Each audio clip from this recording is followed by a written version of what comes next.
안녕하세요. 닥터인입니다. 한의원에 가면 한의사가 한약을 지어주죠. 그런데 이 한약 안에 한약 성분이 아닌 전문 의약품이 들어있다면 좀 이상한 생각이 들 겁니다. 이런 일이 실제로 일어나고 있다고 하는데요. 어떻게 된 건지 또 어떤 문제가 생기는지 자세히 들어보도록 하겠습니다. 대한의사협회 한방대책특별위원회 강석하 전문위원님 나와주셨습니다. 안녕하세요. 안녕하세요.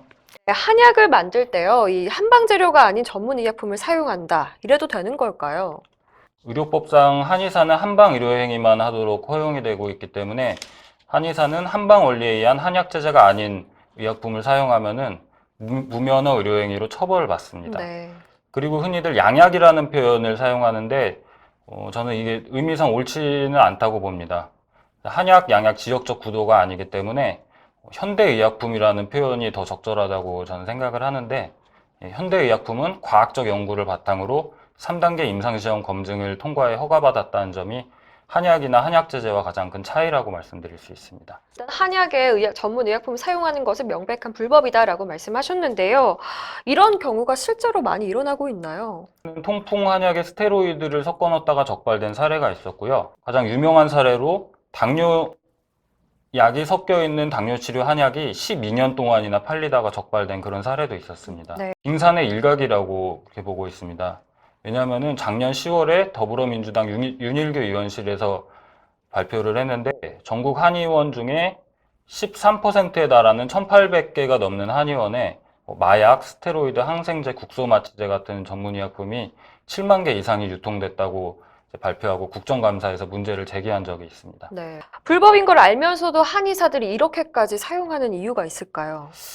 이유는 간단하지 않을까요? 한방치료로 현대의약품과 같은 효과를 내기가 불가능하기 때문이 아닐까, 저는 그렇게 생각을 합니다. 실제로도 현대의약품 수준의 검증에서 효능을 입증한 그런 한약은 없습니다. 최근에 한의사 쪽에서 전문 의약품 아예 사용하겠다 이렇게 선언을 했는데요. 한의사협회에서 처벌 위험을 감수하면서까지 국소마취제를 사용하겠다고 나서고 있는 그런 실정입니다. 예전에는 마취제 없이 침으로 환자를 마취시키고 수술할 수 있다고 한의사들이 주장을 했었습니다. 네. 그런데 이제는 한의학에 대한 환상이나 과장이 벗겨지다 보니까는 한의사들이 현실적이 된 게 아닌가 싶은데요.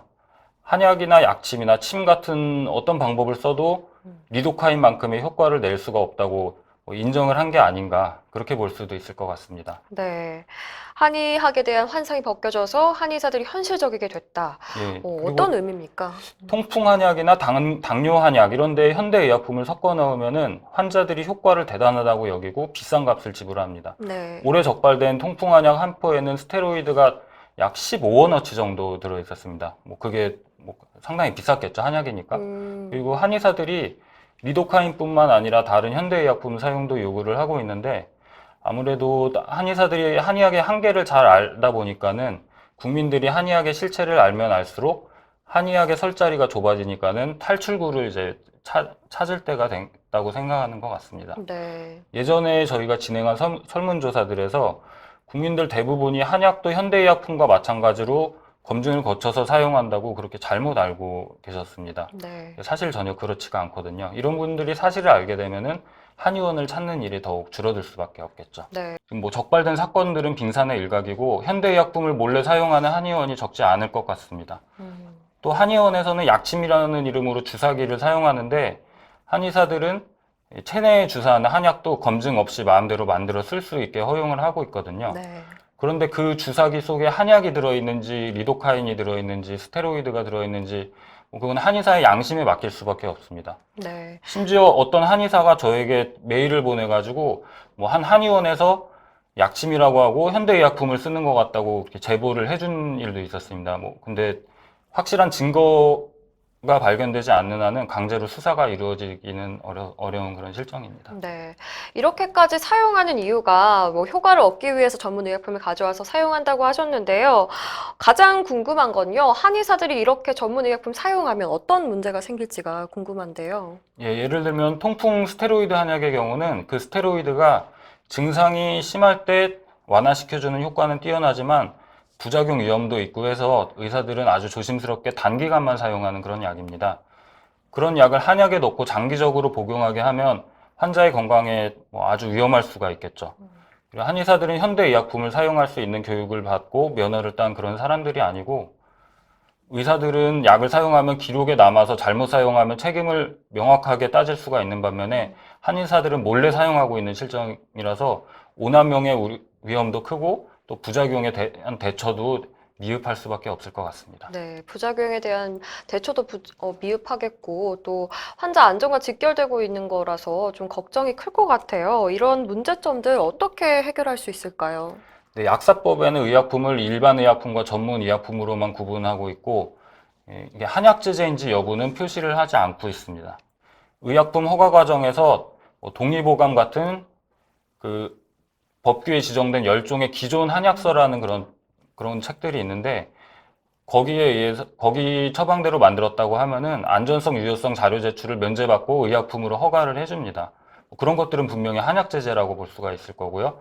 또 중국이나 일본에서 사용되는 한약제제를 근거로 허가된 그런 의약품들도 한약제제라고 할 수가 있겠죠. 네. 그래서 의약품 허가 당시 자료를 보면은 한약제제인지 여부를 뭐 확실히 판단할 수가 있는데, 이런 한약제제를 표시하는 체계를 의무화해서 표시가 될 수 있도록 약사법을 개정을 해야지 한의원에 한약제제가 아닌 현대의약품이 들어가는 일을 막을 수 있을 것 같습니다. 네, 한약 제제를 명확하게 구별할 수 있는 그런 제도적인 장치도 필요한 것 같습니다. 위원님께서는 이전 촬영에서도 한약에 대한 좀 안전성이 검증되지 않았다 우려를 표했었는데요.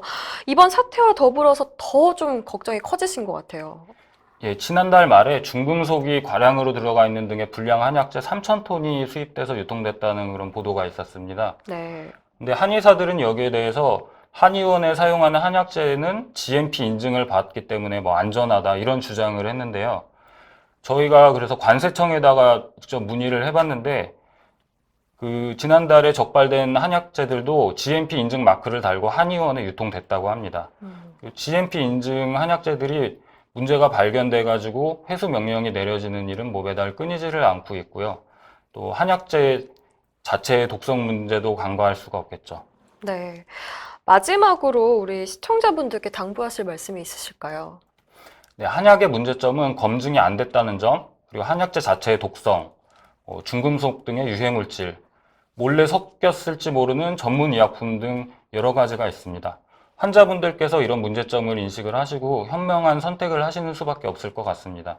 특히 한의사들이 현대의학으로 못 고치는 난치병을 치료할 수 있다고까지 주장을 하는데, 뭐 그런 한의사들 쓰는 한약을 몰래 사용하는 의사들은 없습니다. 반면에 한의사들은 의사들이 쓰는 약을 몰래 쓰는 경우가 계속 드러나고 있죠.